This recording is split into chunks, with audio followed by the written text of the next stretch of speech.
nakipagpulong na. Yan ang Kuya sagot. Benny. Yan ang sagot. Oo. Jay Tariela yan, Jay Tariela. Oo. Nagpulong na po Si Jay Tariela yan, sigurado. si Ambassador, si ano to? Oo nga, Rear Admiral Jay Tariela at saka Chinese Ambassador Jing Xuan. Hindi. Nalilito tuloy ako eh. Sino? Ang nagpulong na po, Jing Xuan, Chinese Ambassador, at saka DOS Secretary, Sharon Garin. Oh. At kinahabang daw paparating daw si Ambassador, kumakanta si Secretary Sharon. Anong kinanta? Anong kinanta? Ha? Tubig at langit. Idarang man sa init, di rin tatamis. You know, tubig at langis. Kita mo ang ganda ng picture, oh. Yan na.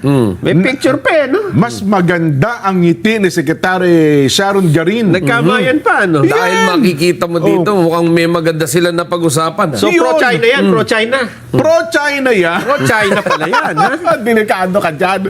Ano sabi? Ano napagtulungan? Ayon po sa nilabas na impormasyon, mga kababayan, nagpalitan po ng pananaw ang dalawang opisyal tungkol po sa bilateral cooperation sa sektor po ng enerhiya. Tama lang. Eh, Kasi di ba? crisis ngayon, eh. At saka no isang araw pa natin na binabanggit yan sa palatuntunan, Kuya Benny. Sabi namin, sino ang maglalakas loob Oo. na makikipag-usap sa Chinese ambassador para humingi na at iparating lang ating mga hinaing? Yan lang. Natupad na. Natupad na. Yan na. Umpisa na yan. Yun na. Sabi kasi, Napanood pala ni Ambassador Xuan, Jing Xuan, ang palatuntunan sa ganang mamamayan. Oo. Pinatranslate niya doon sa kanyang Filipino staff eh. Ano sinasabi to, no? Yung siya ganang mamamayan. Siya ganang.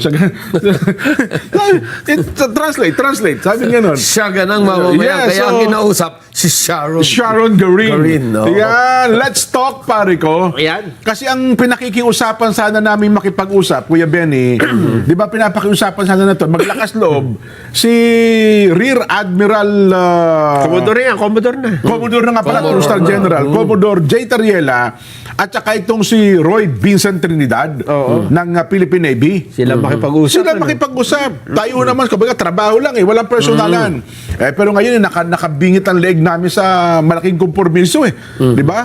Bilang mga general at mga makabayang Pilipino, kami ay makikipag-usap sa iyo. Pero hindi namin tinatalikuran ng aming panindigan, ha? Oo, Hindi dapat namin gano'n. tinatalikuran. Ako yung ambassador. Oo. Hindi Yun niya yung- parlikuran? Hindi namin tinatalikuran kasi yun eh, nasabi na eh. Sige, buwi na kayo. Kailangan natin ang tinatawag na diplomatic strategy. Yan, oo. Hindi tinatalikuran? Hindi namin tatalikuran yun. Yung mga nasabi namin eh, talagang yun ang Pasok kayo paninindigan. doon sa kabilang kwarto, ha? Bakit po may maleta ba ron? Ayon po sa pagpupulong. Ayan na. Naganap po sa konteksto ng mas malawak na mga talakayan hinggil po sa una, ekonomiya.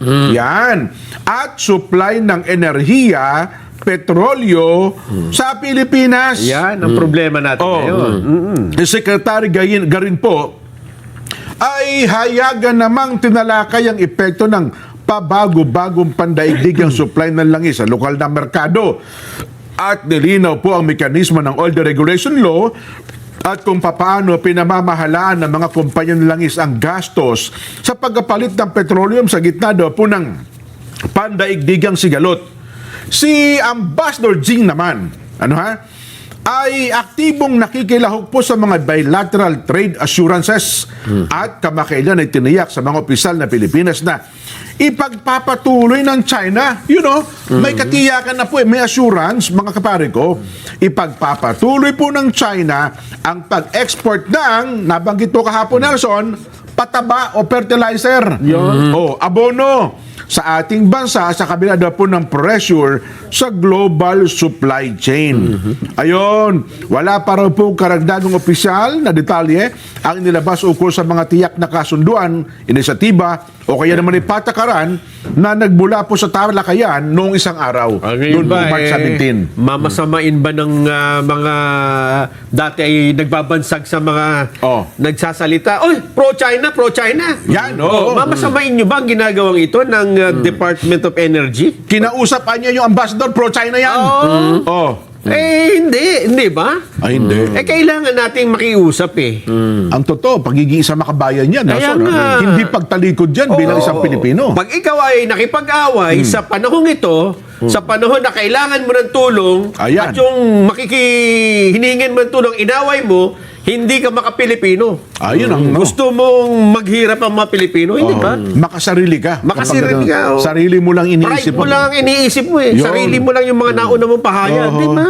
Kaya nga ako sabi ko nga, kung talagang bilang makabayan, ako, maglalabas kami ng pahayag.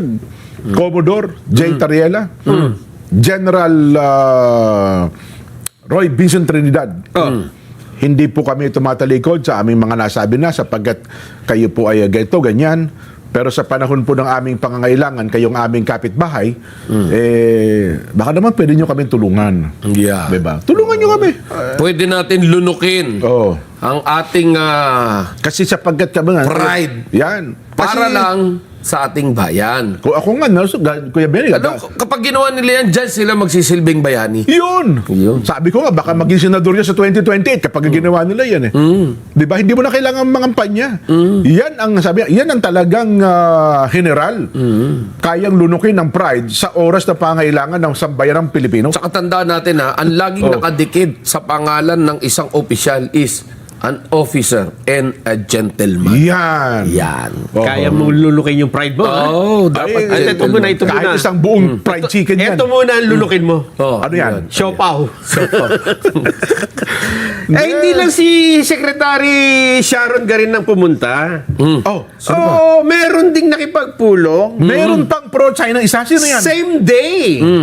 Hindi sila sabay kasi magkaiba yung kanilang topic. Ang agenda, eh. oo. Oo. Sino pa yan?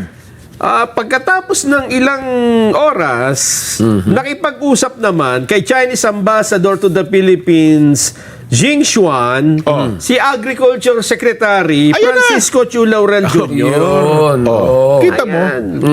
Yan talaga. Wala tayong ibang tatakbuhan, Nelson. Kasi nga, Oo. sa panahon ngayon, kailangan mo ng Kaibigan. mabibilhan ng mga produkto, di ba? Lalo na Yes. yung Na, pang-agrikultura. narinig din malamang binanggit mo kahapon, Nelson.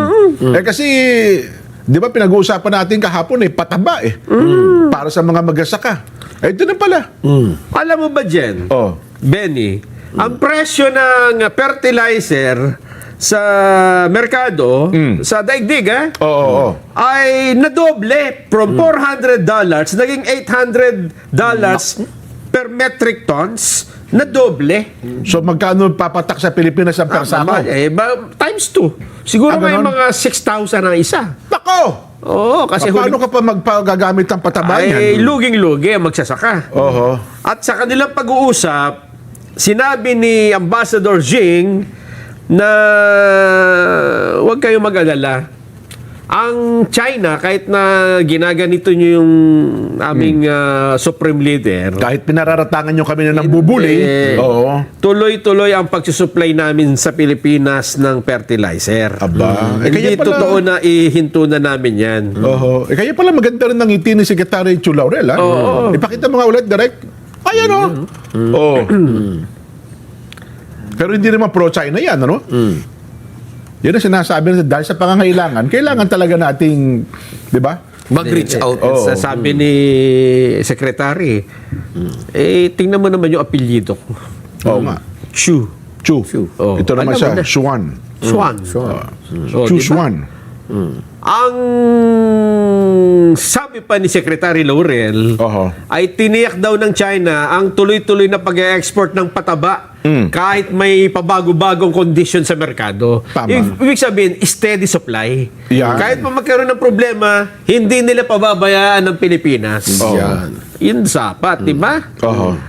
Magpo-produce din daw ho ang bansa ng mahigit 80% ng kailangang pataba hanggang September habang nakipag-usap sa ibang bansa kabilang ang India, Russia at Belarus. Kasi hindi natin pwedeng sapatan yung demand ng local market. Kung galing lang. Belarus, ang problema, dadaan ka doon sa Strait of Hormuz. Aha. Di ba? Tsaka yun sa India. Oo, India. Oo. At Russia. Oo. Yan ang mga bilihan natin ng abono. Ng abono.